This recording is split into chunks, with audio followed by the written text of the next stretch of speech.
Ching with HustlePaintball.com, and today we are looking at the brand new Planet Eclipse Ego 11. Now there's a couple changes from the Ego 10 and the SLS, and we're going to go through them here, primarily the solenoid and the ASA. So let's pull in close and I'll show you a couple cool features. Notice that Eclipse provides you with a great marker case to protect the Ego itself. Let's open it up, and the first thing you'll see is they provide you with a barrel cover and a full color owner's manual. Comes in really handy once in a while. There's Eclipse gun oil, a whole bag of goodies of spare parts just in case, the Eclipse tool tube, the two-piece brand new shaft 4 barrel, and of course the Ego itself. Let's take a quick look at the barrel. Now the shaft 4 is a little different than the shaft 3 in that, as you can see, the front half of the barrel no longer has threading on the outside. In fact, all outside threading has been moved to the back half. Great, we've got the marker here finally, and right off the bat you'll notice that the ASA is completely different. Now the original Ego 10 and the SLS had what's called the OOPS, the on-off purge system. The Ego 11, however, has this new designed POPS, which is the push on-off purge system. So instead of screwing something into the tank and waiting for it to pressurize, simply attach the tank, push it in, and the entire gun is aired up. Once you're done playing and you want to degas the gun, it's as simple as pressing the silver button and pulling it forward. Done. The entire system is now purged. Now the great thing about the POPS, not only that it's in its simplicity, but also the fact that it moved the macro line. So instead of coming off the top of the left receiver half over here, it is now coming straight out of the front of the ASA. What that does is, no matter if you're left-handed or right-handed, or you play on both sides, there's nothing really to hinder you anymore. It feeds up to the inline rig, and instead of feeding into a 90-degree swivel macro line fitting, it now just feeds into a 45-degree inlet. It's really sleek. I like the look of it. It kind of gives just a simplicity to this entire system here. Another thing you'll notice is the inline regulator is not the S3 but the SL3, which was included on the SLS version of the Ego 10. Another great feature of the Ego 11 that you won't see on previous models is in the grip frame. So instead of 3 screws holding down the grips, there are only 2. The great part about this is it completely eliminates the possibility of 1, putting pressure on your solenoid, or 2, completely screwing into your solenoid and destroying the marker. This is, as previous generations had, the 5-point adjustable trigger. Now you can choose between octo or pressure activation and magnetic or spring return. This is the same feed neck as it is on the Ego 10 and previous generations. It is the DefTech clamping feed neck, and this is a nice little feature that people don't really notice often, but it is a finger tightening C-clamp, which really gives you that option of, when you're out on the field and things are getting loose, you can just quickly adjust it without needing an Allen key. So we're going to pull in even closer now, and I'm going to take off the SL3 inline regulator and show you a little bit about it. To get the inline regulator actually off of the marker, first thing we'll want to do is remove the macro line. The easiest way to do this is actually to push in first, hold on to this small collar here, and then pull the macro line out. Do the same on the other side, push in, hold on to the collar, and pull it out. Now, it's just as easy as screwing it off.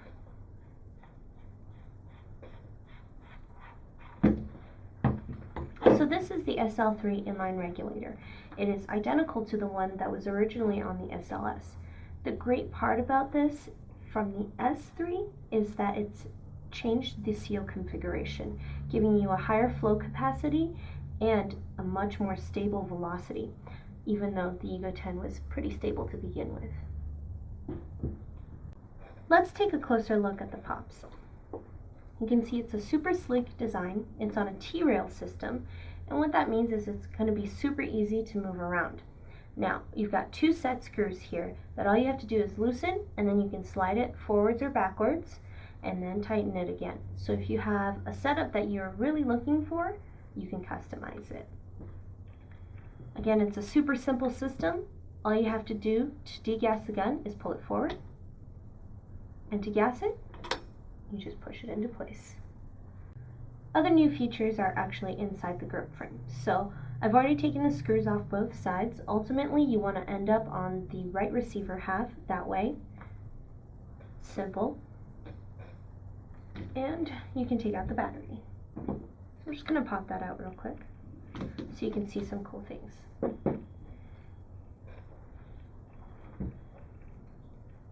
You can see that where the battery sits is actually now reinforced with a thin plate, along with the middle of the grip frame as well. What that does is it kind of eliminates that little issue some egos were having where the frame was completely bending. This new board here will not work in an Ego 10, it will only work in the Ego 11. It is a completely new design based off of the Ego 10. Now the great thing is this board is weather resistant, so you really don't have to worry about being out in the rain playing and something might happen to it. It's not going to happen.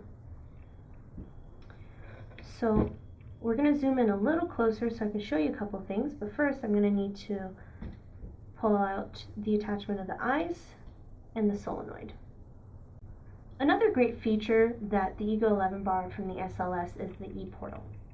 What that allows you to do is connect the marker itself to a computer, and then you can preset settings on the computer, load it onto the board, and save it. Or you can take data from a game or from your training and put it on the computer, graph it out, see if you're improving or need more help in certain areas. A brand new feature on the Ego 11, which previously has not been able to be done on any other Eclipse guns or most other markers, is the capability to tune your own solenoid. Now usually you'd have to go to a tech, they charge you crazy amounts of money to get that tuned for you, but now you can mess with it yourself. So what these are called is, this is restrictor A and this is restrictor B, and what they do is they control the exhaust flow. What that does is A controls the backward stroke of the rammer, and B controls the forward stroke of the rammer, allowing you either a smoother shot or a faster shot. Now factory settings are 5 and 7, and it is recommended that you really know what you're doing before you mess with them, even though you can. Now you want to be super careful and use a small flathead to adjust these knobs. You don't want to mess with it with anything else, because if you break it, you've broken the solenoid. They will offer replacement knobs, but that's going to come later down the road. Now if you want something for a super high rate of fire, you'd want to set both to 10 and 10. If you want something that gives you a smooth shot, kind of like a spool valve, you want to set it to 1 and 7. So the next step I'm going to take is I'm going to take apart the entire marker for you. The next thing we're going to do is take the trigger frame completely off the body of the marker. Now, there are 2 screws that hold it into place, one on the back of the gun and one in between the trigger and the trigger frame itself. So you just want to pull those out. And the great thing about Eclipse Allen keys that they offer you is that they are ball end Allen keys, which makes getting this one just a little bit easier to get out. Cool. Before completely ripping off the trigger frame, make sure you're being really careful, because the eyes and the solenoid wires are just kind of floating around here. If they are not floating like this, make sure they're completely disconnected from the board. Just gently wiggle it and pull it out. So you just want to be super easy on it, and it should come off pretty easily. Now we're left with the body of the marker. If we look inside the vertical adapter, you'll see 4 small inlet holes. What that allows is for air to be split between the LPR and the main chamber. Now, from the inline regulator, the output pressure into the gun is about 180 psi for an Ego.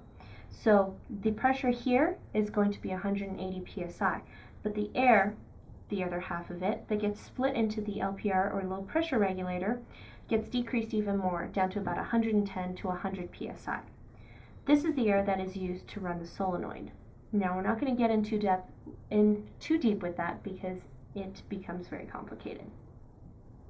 So to get to the LPR and its assembly, you'll need your Allen key, and you're just going to unscrew the screw that is in there.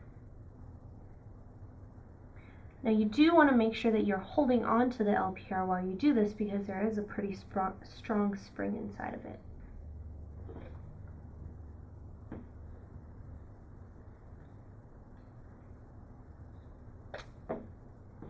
You'll feel it pop, and you'll be able to pull out this assembly. So you can see it's not any different from the Ego 10 version of the LPR or even the Ego 9, simply because this is a great system, it works, it really didn't need to be updated too much. This here is the valve assembly. Let's go ahead and take out the rammer. So what you'll need to do first is actually remove the bolt. Before we do that though, I want to talk a little bit about the design of the Ego 11 here. And you can see this distinctive tooth milling that they brought back from the Ego 7. I love it. I think it's beautiful. And you'll notice extensive milling throughout here to make the Ego 11 the lightest Ego yet. Now, you can really tell the difference when I point it at the camera. You can see that all that's attached is right here. And even though it's still durable, it's going to have a lot less weight to it. So, first thing you want to do to pull out the bolt is you want to slide it back till it's lined up, pull up, and pull out. As I said earlier, this is the Cure 3 Plus bolt. The plus comes from the fact that you can actually add inserts to change the performance of this bolt. Now, it was featured in the SLS, so it's not new to the Ego 11, but still a great creation. Next thing you want to do is look through that hole and find your rammer. It's the little silver thing there. Okay, you want to take the rammer cap off, and sometimes they're finger tight. Sometimes you'll need to put an Allen key in. Gently grab an Allen key, and you'll just want to push back.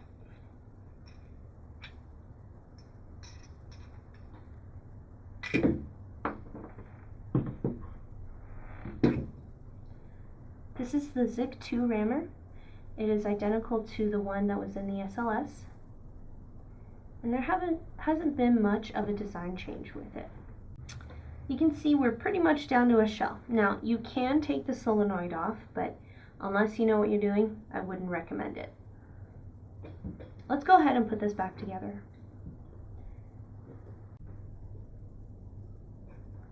Perfect. Now, as you've noticed, I have not put the rammer or the bolt back in. The reason being, I wanted to explain a little bit about maintenance on these guns. Now, to maintain the rammer and the bolt, it's super simple. After every day of play, I would really recommend that you go ahead and lubricate both the two O-rings on the bolt and these O-rings on the rammer. Now, if you don't do it after that day of play and you do it after the second day of play or the third, it's not going to be a killer because Egos are made to last and they're actually super durable, but it is a maintenance precaution to keep the gun clean so that you won't have problems way later down the road. Let's go ahead and put the rammer and bolt back into the marker. Now, you do want to be pretty careful doing this, otherwise you can actually hurt the marker. So you want to put the rammer in this flat side first, and then screw your rammer cap back on. Now, I'm just going to make it finger tight, but for future notice, it might be a good idea to tighten a little bit with an Allen key. So the next thing you want to do is make sure that the rammer is seated all the way back. If it's not, grab an Allen key and just give it a quick push. So mine is good. Grab your bolt, and notice that there's a small dimple that sits on the top of the bolt. What that does is it's an indication for you how far to push the bolt in before pushing it down. So we'll just seat it to the dimple and you'll notice that it's pretty close to lining up completely flush in the back. And all you do is you push down that part. One way you can check is by pulling the bolt forward and pushing it back, and if the rammer below it is moving at the same time, then you've seated it correctly. Another way you can tell if it's right or not is when you air up the gun and your bolt should fly right back. If for some reason it doesn't, then it's not seated correctly. So, last thing to do, grab your grips, slide it back on the gun. Put your bolts in, your macro line in, and you're ready to go. The last thing I want to touch on before we go out and shoot this is the ball detents and the eyes, or the brake beam sensor system, or BBSS as it's referred to in your manual. So all you want to do is remove this Allen screw and this plate. It should slide off pretty easily. You'll see that the eyes run right here, and you might not be able to see this small rubber thing, but it is your ball detent. So if at any point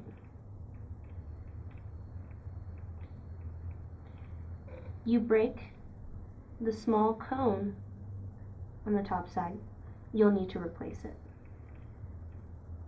It does come with that spare bag of goodies I showed you earlier. And make sure it's seated correctly. And we'll open up the other side of the eyes because there's something different I want to show you.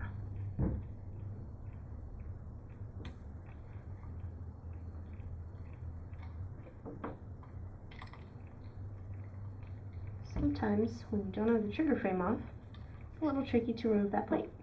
Right away you'll notice a big difference. Now you'll see that it's color coded. The right receiver half and the left receiver half are different colors. The reason being, the black one on the left receiver half is the transmitter. It's sending the beam through the chamber to the red one, which is the receiver. Now the reason the receiver has to sit on the right side, notice I say receiver, red, right. It must sit on the right side is because of the offset feed neck. This side gets less light, meaning there's less chance of it getting distorted. Alright, let's get our eye plates put back in, and we'll go outside and shoot this thing. We're out back with Dan from the Hustle Paintball Factory team, Team Anomaly, and he's going to show us what the Ego can do. Now we've got our grills, don't forget your mask, we've got our rotor, and we've got our gorilla tank. So, Dan? Right. Take it away.